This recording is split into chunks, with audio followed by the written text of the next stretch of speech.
Hello, my name's John Bradbury. I am a growth advisor at the EMA in the People Experience team. In this EMA podcast, in this EMAcast, we're going to be looking at the 4-day work week. It's a subject that we've looked at before, but today we're really fortunate that we're going to be discussing it with some people with very practical experience of implementing the 4-day work week in their organisation. So we're exploring the sort of very practical side of it and looking for what they learnt in their organisation and what advice perhaps they have for other organisations. So in terms of the organisation, it's Blind Low Vision New Zealand, which is a member of the EMA. And in fact, they took the initiative with us when we were first talking about the 4-day work week. And they got in contact and said, well, we've actually done that and implemented it. And the person that did that was Gwen Green, who is the GM of fundraising at Blind Low Vision. So first of all, perhaps Gwen, you could introduce yourself and tell us a bit about what led you to get in touch with us. So Gwen Green, General Manager of Fundraising at Blind Low Vision NZ. And we're just really, really proud of the fact that we've implemented the 4-day working week, that we believe, the first not-for-profit in New Zealand to do so. And we just really wanted to talk about it and share it with other people because it's an incredible opportunity and we just want more people to know that it can be done. And if we can do it, so can other people. Oh, great. Thanks, Gwen. And also in the room today, we've got Mark Dickinson, who is the GM of Business Services. And Mark, what was your role in the whole 4-day work week? Well, when we started it, John, it was just after we'd had a change in chief executive, and we had a lot of structural change in the organisation, and we had a lot of issues around staff engagement, and we were looking for something that could actually, the organisation can get behind as an initiative, something that we could put a stake in the ground and move the organisation forward. And we thought about the 4-day work week, we'd done some research on it, and we thought this was an ideal initiative for our type of organisation. We're a relatively complex organisation. Lots of branches, 300 odd staff, so it was a little bit more complicated for us than we first thought, but we went into it with our eyes open, and it's worked out incredibly well for us.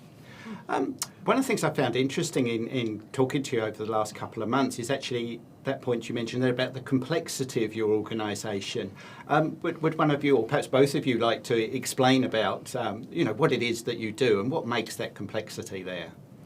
Well, I mean, for us, we are a service organisation, so we are in the disability health sector, effectively, and we're delivering services to some 15,000 clients across New Zealand, and we're running about 19 offices, so we're not like a bank with one central office or an admin office, if you like. We're running some operations, like our guide dog operation is a 24/7 operation. It's a little bit different from a normal organisation. So that made it a little bit tricky for us with the staff spread across the country, different types of units within the business, like we have a normal IT, a normal administration function, a normal finance function, but then a client services function, and then Gwen's unit, which is like a fundraising function. So that just made it a little bit different for us, and we had to design our scheme around the complexity of our organisation. Yeah.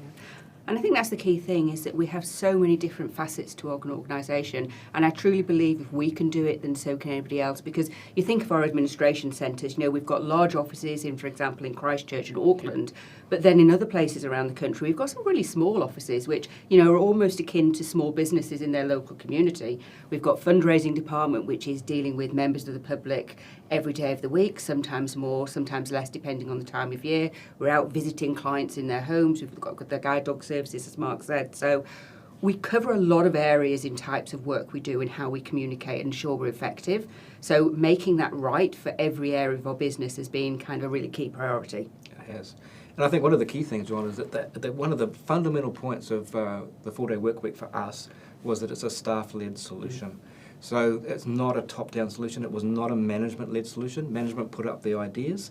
Our people leaders took over the ideas, and the staff designed the 4-day work week among the parameters that we set. Like if you have an office, it needs to open from 8 to 5, obviously, 5 days a week.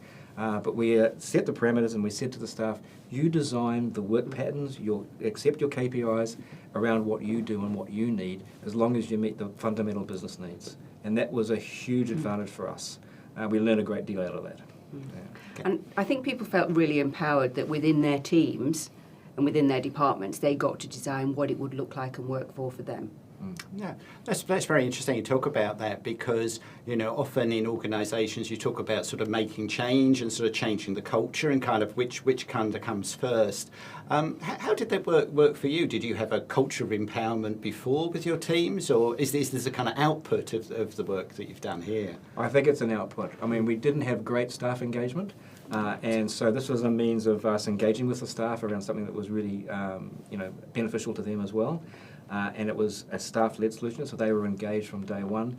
It did clearly have a benefit, obviously. A 4-day work week has a clear benefit, that you're getting time off, paid time off effectively. And so it enabled us to empower the staff to design a solution, give them their voice, if you like, so they could have a say as to how they would like to run their workplace, rather than management or anyone else saying, you must do this, you must do that. And a key thing is, we've very much positioned it as a productivity tool. Yeah. So, this is something that we're still expecting 100% productivity, Yeah. For 100% of the pay and 80% of the time. And people have really, really owned that. Certainly within my own team, people have looked at processes and systems, how often we're meeting, the way we're doing things, how we split the 4-day working week amongst our team. So when we have a day off, when we don't. We also do a day from home a week. So it's 1 day at home, 3 days in the office, and 1 day, as we call, a gift day. And people have just been able to really own that. And in fact, it's certainly in my team and many other teams, it's actually improved the productivity. Yeah, and that was one of the key factors, is that we were a little bit light on KPIs and on monitoring productivity. I mean, a health sector organisation, and this enabled us to actually define KPIs for staff, for them to agree the KPIs, and for us to monitor their KPIs. So we can actually say, quite your hand on heart, that we have met or exceeded our productivity targets in most cases, not all cases, but in most cases. Yeah.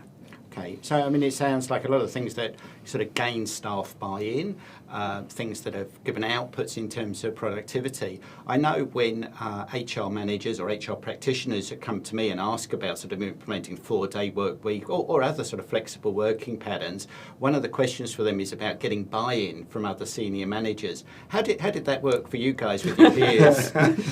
Very easy, John. Very easy. I mean, because obviously management are eligible for the 4-day work week as well. And so I think it was the stake in the ground opportunity. So we could put a stake in the ground, we could move forward and unite the workforce around this single initiative, which was a big initiative for us. And we are a charity after all. And so I think all the managers suddenly realised this was a fantastic opportunity. We did have lots of questions about how it was going to operate, the mechanics of the thing, etc., because people were unsure. And people did a lot of research. During the preparation for the 4-day work week, we engaged with the staff, all staff, on a regular weekly basis with little snippets of information about the 180-100 rule, how it might work with part-time, etc. So people were familiar with it before we launched into it. Yeah, and we actually did it in a couple of ways, because we decided that we were going to have a 6-month trial. But even before that, we had a pre-trial trial where a small number of different teams, including my fundraising department, took part in the pre-trial trial. And as part of that, we started building how it would work, what the FAQs would look like, what the mechanics would be, and got those teams in the pre-trial trial to start building that, so that when we went into the trial for the whole organisation, at least we had a starting point. But through that whole time, we've updated and changed and adapted the way we work and the FAQs to make it where it is now, which is working predominantly across the organisation. It is. I mean, we learned quite quickly that there were some parts of the organisation that it just wasn't going to work for. Right. We were very flexible to start with. We said, look, we'd like to engage with all the staff and offer it just about to everyone, including part-time staff. We excluded people like contractors and temps, obviously. But we found as some of the lessons as we went through this, some operations that just could not work. Part-time workers in particular became really tricky, because you obviously chosen to be a part-time worker to start with, and then we're saying we're going to give you more time off, and it became very difficult for them to meet their KPIs. So those were some of the learning points that we adopted as we went through. Yeah, and I think that was particularly challenging in offices which were very small and also had part-time staff. So yeah, it was a horses for courses scenario. So as a good learning point, the classic one that we always say is you couldn't operate a hospital emergency department on a 4-day work week. It's not going to work. So you need to be realistic. So it sounds like a very sort of agile sort of approach, like try something, stand it up, see what works. If something doesn't, kind of fine-tune it. You mentioned about sort of the particular hurdle around sort of part-time staff. What were perhaps some of the other big challenges that you had to meet to resolve? I think some of the internal processing of just simple things like sick leave and annual leave, because with the 4-day work week, we don't change anyone's individual employment contract. Their employment contracts remain the same, so they're still employed 37 and a half hours a week. But what we're doing is we're only expecting you to work 30 hours a week in the case of a full-time staff member. But it's just the processing of sick and annual leave. For example, when you take annual leave, some people thought, I only have to take 4 days annual leave to get a week off. Unfortunately, it's not like that. You have to take 5 days because you're contracted for 5 days, and your leave entitlement, as is statutorily required, is a 5-day work week. So it's just those little mechanics that we work through. And some people thought there could be opportunities in taking everyone having a Friday off or a Monday off. And of course that doesn't work for the business because not everyone can have a Friday off. So we sort of said, no, look, there's going to be some people taking Wednesdays, Thursdays, whatever. So just little things like that. Yeah. And I think broadly speaking across the departments, actually that has worked really well. I think most people have decided amongst themselves as a team which days they were going to have as their gift days and which days they were going to have as their working from home days. There's been minimal changing about, and when it has been changed, people have said, actually, I don't feel that this is the best for the business, so therefore I would like to change my day to X. And as I say, certainly within my department, other people I've spoken to, it's been very productivity-led. Right. I think managers in particular, it's, okay, how can I make sure that I'm getting the best use of time with my team? And have changed days, but I think we're pretty static now in terms of how we go forward. And I think something Mark highlighted there, that our full working week is already 37 and a half hours compared to the standard 40 hours in New Zealand. So working the 4-day work week is 30 hours, which can be the 4-day working week or can be spread equally across the 5 days, which I know for many people, certainly some of our people with young families, has been particularly beneficial. Okay, and so I hear lots about flexibility within there, and that includes, you're talking about people working from home as well. Was that part of the same initiative, or was that something that had been happening already? I think it was a fallout from the COVID, effectively. With obviously we were operating from home in a COVID environment, and so people got used to working from home. And so we wanted to make sure that we still have that flexibility within the organisation, and we've made some structural changes to the way we operate our offices going forward, and have reduced our office footprint to reflect the fact that people are working from home. And with the 4-day work week, we just don't need that space anymore. And so we said that if you're opting into the 4-day work week, because it's an optional opt-in, that you can have 3 days in the office, 1 day working from home, and 1 day as your gift day. And of course, people just love that. It makes it very easy for them. And I think it's interesting because you talk about flexibility, and yes, it is, but to an extent it's almost not as well, because it's really important that with people having a gift day, with people having a work from home day, that needs to be consistent. Because if it was fluid in terms of this week I'm going to have this day and next week I'm going to have that day, it wouldn't be good for business. It would be difficult to engage with colleagues. So, if somebody's got a hospital or a doctor's appointment that's planned in advance, they need to make it for their gift day. We are less likely to give people time off at other times, unless it's an absolute emergency, of course. It's that planning ahead, that if you've got a day off, that's when you need to be doing your personal activities. Okay, so it sounds like there's, on one hand, I was listening to what you were saying, I said, my goodness, it's like, 1,000 or 10,000 flowers kind of bloom, what's kind of happening. But it sounds like you've got some principles there that people come back to. Yeah, it is. We've made it quite clear. I mean, the FAQs that we defined, and we actually put out a guideline as well for the staff to operate with. So it is flexible, but it is firm. And so people, as Gwen was saying, you can't change your day off, your gift day, every day of the week. You can't accrue a gift day. I had a classic example just this week of someone saying, I haven't been able to take my gift day for the last 3 weeks. I'd like to take it this week as a catch-up. And the answer is no, because it's only a gift of time off in the week. Right. It's not accrued. There's nothing. It's not like normal annual leave or sick leave. So people, some people try and challenge the system, which is great because then we learn as we go, and we get more used to applying the rules. But it is a simple, flexible system, but you need to respect the principles of the system. Otherwise it becomes a nightmare.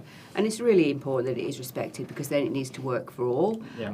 And I think it's a really interesting point. Somebody said they haven't been able to work their gift day, and we do have individuals or teams, depending on what's going on in the business, say actually, you know, we're a little bit short-staffed at the moment because we're recruiting, or we've got this big project on, or I've got a new team member who I want to train up in the role, and they will then go, actually, this week I'm not going to take my gift day whilst we deal with this. And that's the give and take, which I think is brilliant and seems to be working really well. It does. I mean, even with the productivity outputs as well, as Gwen was saying, that sometimes some of the teams have not been able to meet their productivity targets.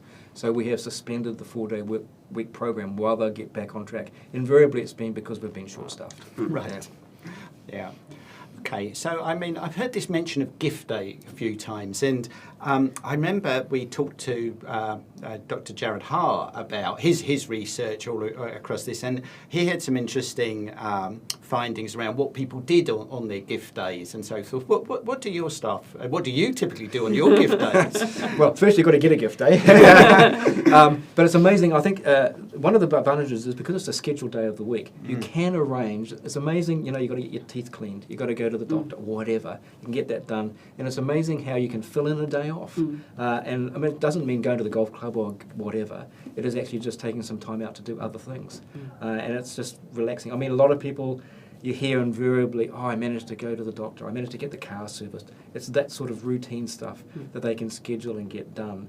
But a lot of people have much more exciting things than me, and I'm sure Gwen's got some examples. Yeah, so I like to call those life admin days, which is actually great because then you get to have the whole weekend with your family, with your friends, that sort of thing. But when we first started doing the 4-day working week, I would send photographs to my colleagues of what I was doing, and I might be reupholstering chairs, or I might be doing some painting, or I might have taken the dog out for a long walk when it's quieter in the park, those sort of things. So, and that's quite a good thing to share with colleagues so people can see what other people are doing during that time. Oh, definitely. I think, you know, in terms of Jared's findings, he talked about it in terms of some of the well-being benefits, you know. So your focus has been, you know, very much on productivity. I just wondered, have you noticed, or could you speak to any other sort of wider benefits of going to the 4-day work week, whether it's well-being, whether it's about recruitment or retention?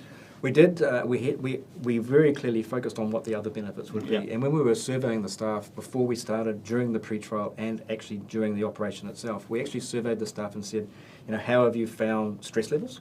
How have you found your health and well-being? How have you enjoyed the extra time off? And invariably, without exception, it was like overwhelming. It's made a massive difference to me personally in terms of the fact that I can reduce my stress. I can actually have that time off for health and well-being, exercising. And so it has made a big difference, and the staff have acknowledged it. And so I think that has really helped our engagement and helped our productivity, and helped our concentration on staff, and helped us when we've been short-staffed, because people have had to step up, and they understand that, hey, I have to step up for this time, but I will be able to get my gift day at some point. So. Yeah, and I certainly think in terms of recruitment, you know, we all know that we're in a ridiculously tight job market at the moment, and we are a not-for-profit, so we can't offer some of the benefits that other organisations can, but we can offer this. And I think for us as a not-for-profit, it just makes that huge difference in terms of making us stand out from the rest, and making us stand out from the for-profit market, you know, who may be able to offer a little bit more in terms of salary. Absolutely. I mean, there's some research I was looking at from Nick Bloom, who's been looking at sort of work from home for sort of 20 years. He recently calculated this figure that across the world people value sort of the work from home option, and there's that sort of flexibility at 5.2% of salary. Yes. So it starts to be something where you're not having to put extra cost into the business. That's right. To get some benefits. I wondered, you know, how could you, as an organisation, really quantify sort of really hard in terms of the benefits of this? I think that we can actually fix a figure to it, if you like. And so basically we work on, you know, it's a gift day for a full-time staff member, it's a gift day 1 day a week for roughly 40 weeks of the year, because obviously there's 12 public holidays in a year, etc. So if you worked on the basis that you could get your gift day every week, that's effectively 8 extra weeks leave a year. 8 weeks on 52 is roughly 15% of your salary. So it's actually quite a significant, I mean, but remember, you can't accrue it, you've got to use it. So that's what the advantage is, you've got to use it then and there. So it does have a material benefit, and I mean, Gwen, is, you know, in some of our recruitments, some of the people have come to us and said the 4-day work week is a major attraction for us. They could be at a point in their life cycle where they're getting a little bit older perhaps, the kids have grown up, whatever, and so they can actually use the time worthwhile Whereas if you've got young children, you're probably still stuck on that timetable of schools and so forth. So it does have a quantifiable benefit. And as I say, we have surveyed the staff on the health and wellbeing side, and we've noticed a significant improvement in their stress levels and in their acknowledgement of the fact that the time is helping them. Very, very good, very interesting. But, I mean, you've alluded to a few sort of challenges along the way. What would you say was really the most gnarly, difficult part of getting this to work well? I think probably in the first instance was the KPIs, getting everyone to quantify and agree their KPIs, because when you opt into the 4-day work week in our organisation, we actually get you to fill out a form, agree your KPIs, sign up to the KPIs, monitor the KPIs, etc. So it was getting the KPIs quantified first and agreeing to those. And I think one of the biggest complications we had when we went into the trial itself was the part-time workers. That did throw us a little bit, and we do have a reasonable part-time workforce in our organisation. And it became apparent, long story short, that it just wasn't going to work for part-time workers. Yes. And so when we went to the full-scale launch, we did not offer it to part-time workers.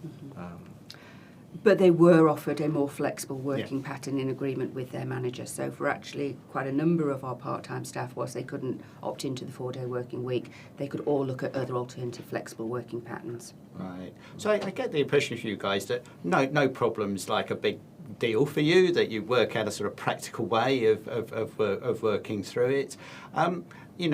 To what extent have you needed to work across your sort of leadership team to work through these sort of things? I think as a leadership group, we were all on one page. We're all singing the same song sheet. And of course, we were reliant on the workforce to come back with the feedback. It was the workforce that came back with the feedback on part-time workers, on office hours. And it was not a management decision as such. It was the workforce saying, it doesn't work for us. So therefore, it made it very easy for us to come back to the workforce. Some of the part-time staff, to be fair, they didn't like it, obviously, because they had it, then it was taken away.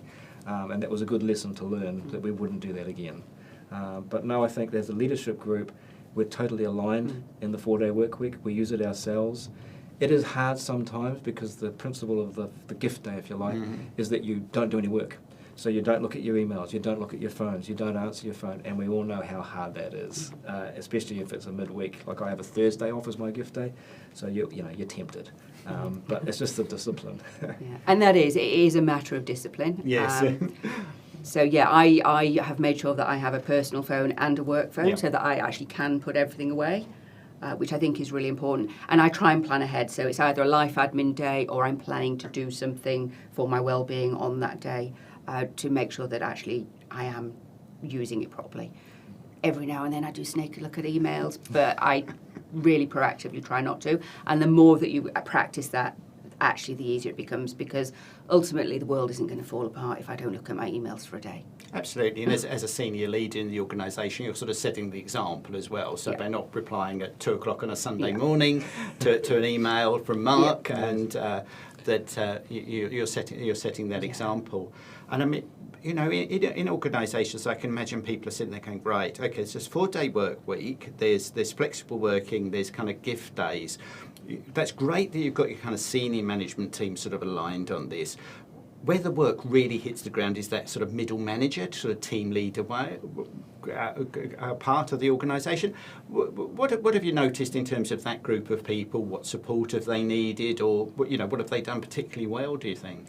We actually, as a result of this exercise, we've actually strengthened our, we call them people leaders in our organisation, that mid-level management, people that are managing teams. We've strengthened our people leadership group, and we've provided them with additional training and support and mentoring, and just to get them up to the speed with the complexities of managing a group on a 4-day work week rather than a full-time workforce. And I think they have also, as a group, adopted it. They're very much in favour of it. They practice it themselves. And so it has actually resulted in a strengthening for us of our middle-level management group, which is great. Yeah, absolutely. They've been absolutely key in working with their individual teams, bringing the learnings back to across the people group, sharing those learnings, helping us make key decisions. So they've been absolutely critical to the process.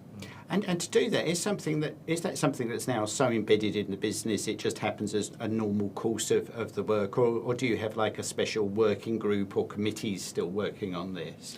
No, that's one of the big advantages that we've learned. To start with, we did, because there was just so many queries about, like, for example, processing sick and annual leave. So we had a centralised group. We just had an email, 4-day workweek email, and people would come in with queries, and we'd answer those as a group. But as time's gone by, that's gone.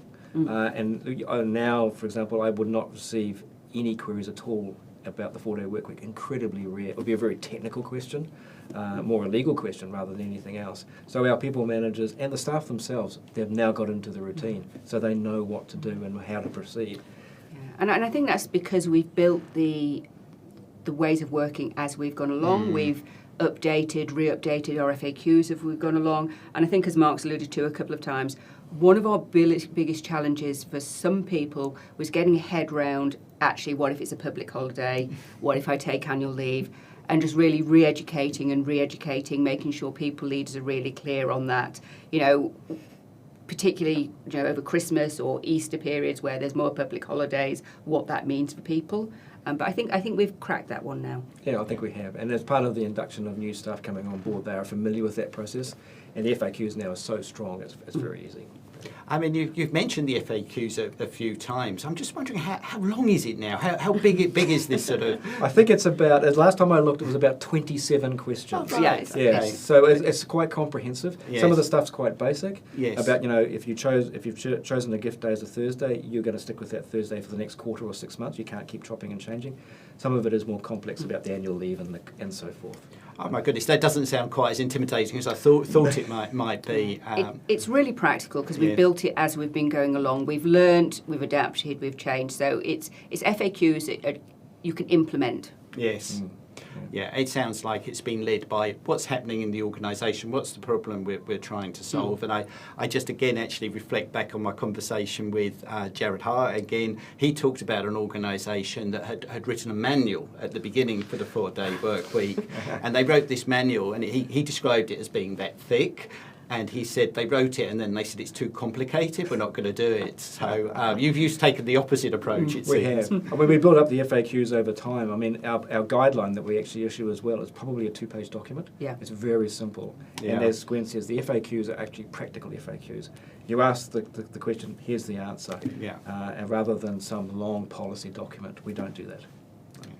An area that comes up often around 4-day work week, flexible working, work from home is about getting teams and individuals to collaborate with each other well.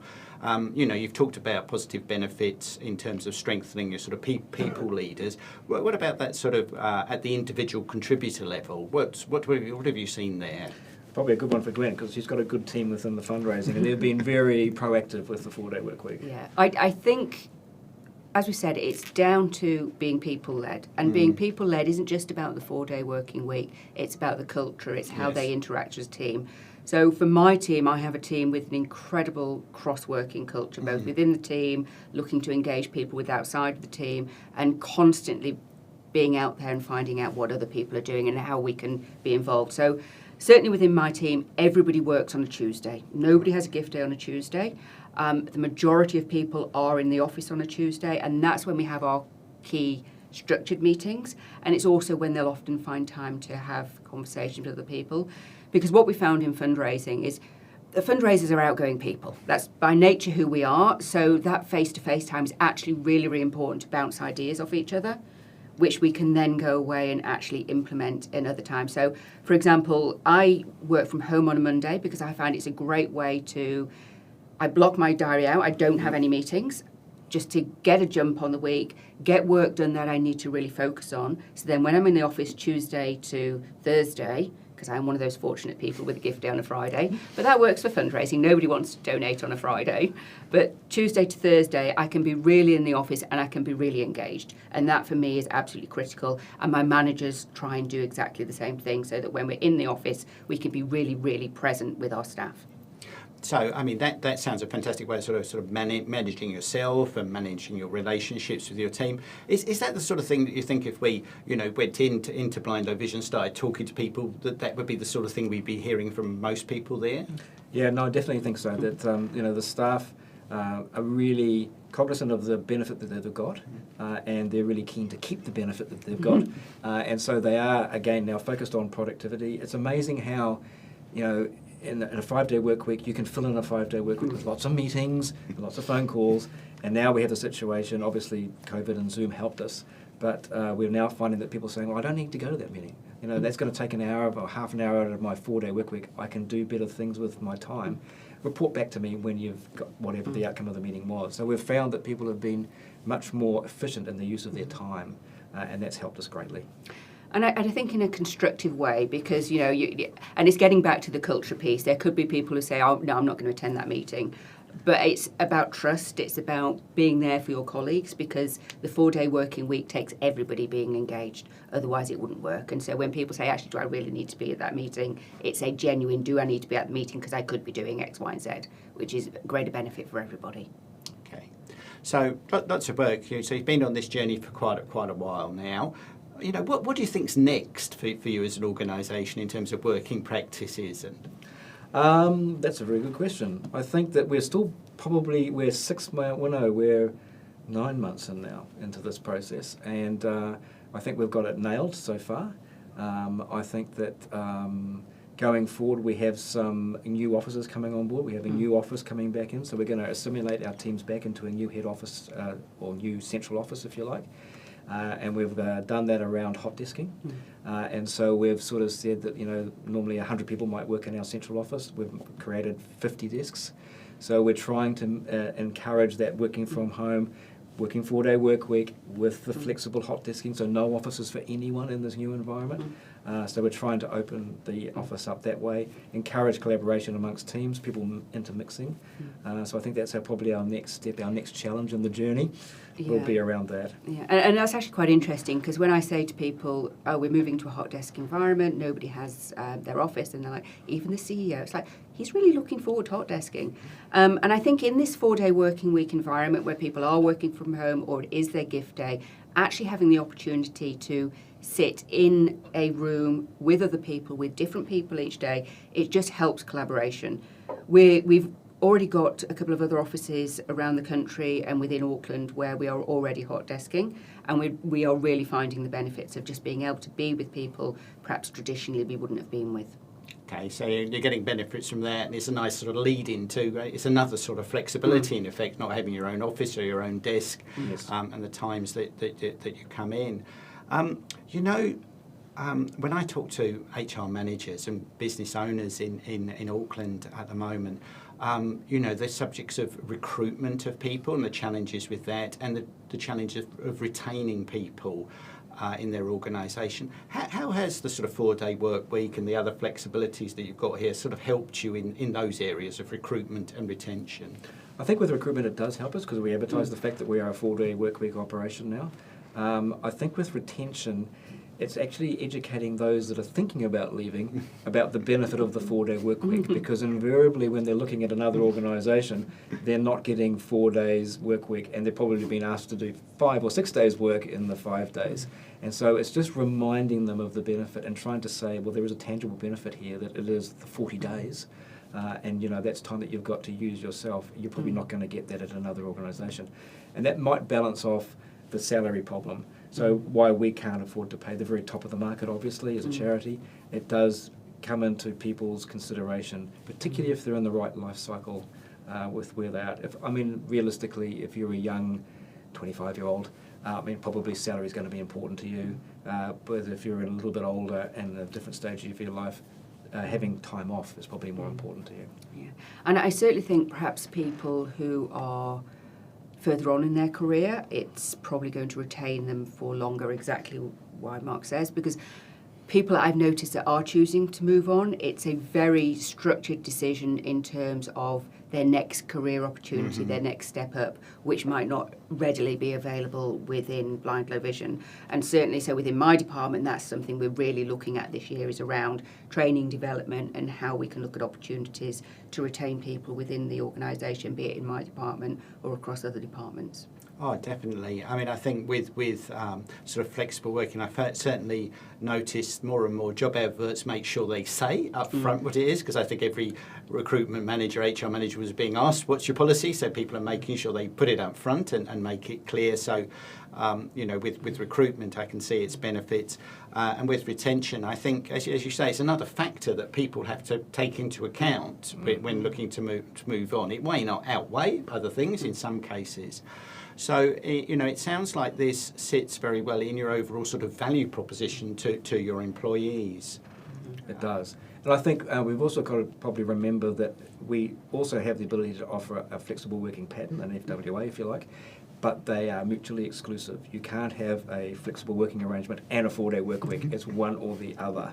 So we can cater for those that, for example, don't want to opt in, and we have had some staff that do not opt in for whatever reason, and that yet they might like to have a flexible working arrangement, which still requires them to work their full hours, but they may choose to work those again over 4 days rather than 5. And certainly for our part-time workers, whilst they haven't been able to opt into the 4-day working week, we've actually been able to create some really flexible working opportunities for them, which I think has been a really important thing to do in recognition of those workers as well. And I think what's important, going back to recruitment, even before we started the 4-day working week, I think with lockdowns and COVID. But it is COVID. It is COVID technically, yes. I think people are expecting flexible working. When I've been recruiting people, it's been an expectation.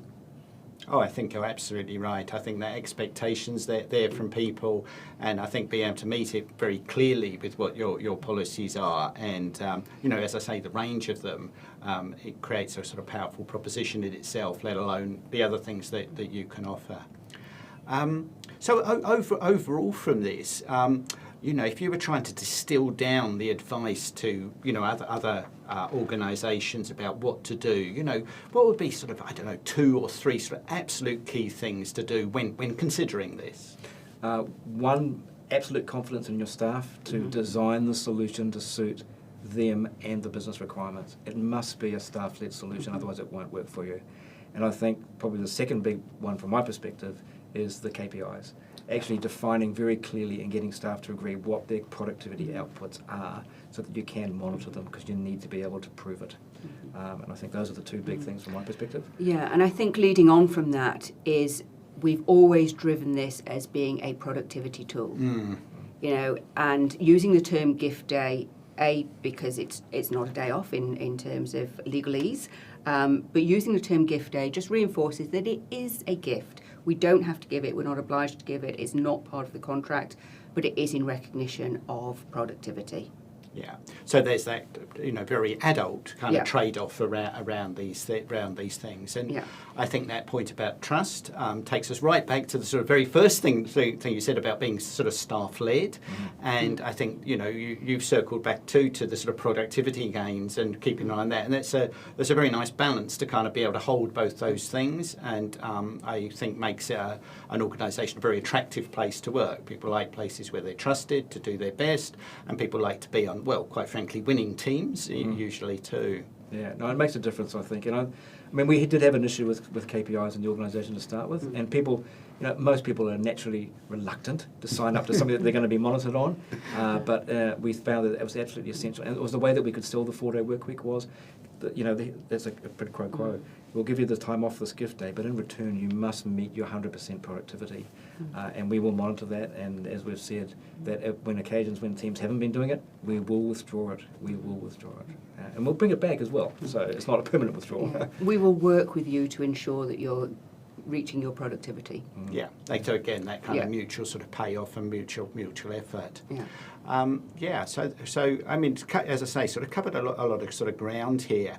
And in terms of sort of organisations that sort of want to perhaps move in this direction and find out more. You've been very generous with your time today and before with us. Is there any way that people could get in touch with you, or that you could share information about this with other members? Oh, absolutely. I think we were quite green when we started. We did our research and we sort of worked through it because we're a little bit more complex in an organisation in terms of the way we deliver services and our structure. And so we had to learn as we go. So we've done the hard yards, and we've learnt some of those lessons the hard way, and some of the complexities we've managed to get through, and we can probably save people a lot of legal time and expense by just the practicality of what we've done. And we'd be more than happy to share our FAQs, for example. Obviously, they're designed around our organisation as a charity and the way we operate, but the principles are there and available, and we'd be more than happy to contribute and talk to others about that. Yeah, and I think from my perspective, being general manager of fundraising, for me, it's really important to get Blind Low Vision NZ out there. And it's one of the reasons when I saw you promoting 4-day working week, I got in touch with the EMA, because hey, we're the first charity in New Zealand to be doing this. I think we actually have a lot to offer to the not-for-profits, to the for-profit sector. And we'd love to work with you, both in terms of supporting you in terms of how you can implement, but also raising awareness of the work that we do, because 2/3 of our income is fundraised through the general public, through organisations, and we'd just love to have a conversation with you about what that might mean. So the more that we can talk to you about what we do and share our knowledge, we just gently letting people know how they can also support us. I'm hearing what you're saying there, Gwen, that you've got your message too, that's great. I think that's a sort of really nice sort of point to kind of bring the conversation to a close. And obviously I'm very grateful for you taking the time to come in and have this conversation and share your knowledge about it. And the 4-day work week is going to be something that we will continue to look into. It working in New Zealand and organisations that are trialling the 4-day work week. We know of other members that are interested and another member that is involved in the current trial. And we will be looking to make sure that our members are informed about this and other flexible working patterns, particularly ones where there's great claims in terms of being able to drive increased productivity, being able to improve the well-being of staff, and to help with recruitment and retention too. So thank you again to my two guests. I really appreciate having you today. Very, very much enjoyed the conversation and learnt a few things there. Very glad to hear about this just 27 FAQs. I can cope with that. And thank you too for everyone that's joined us online to listen to this.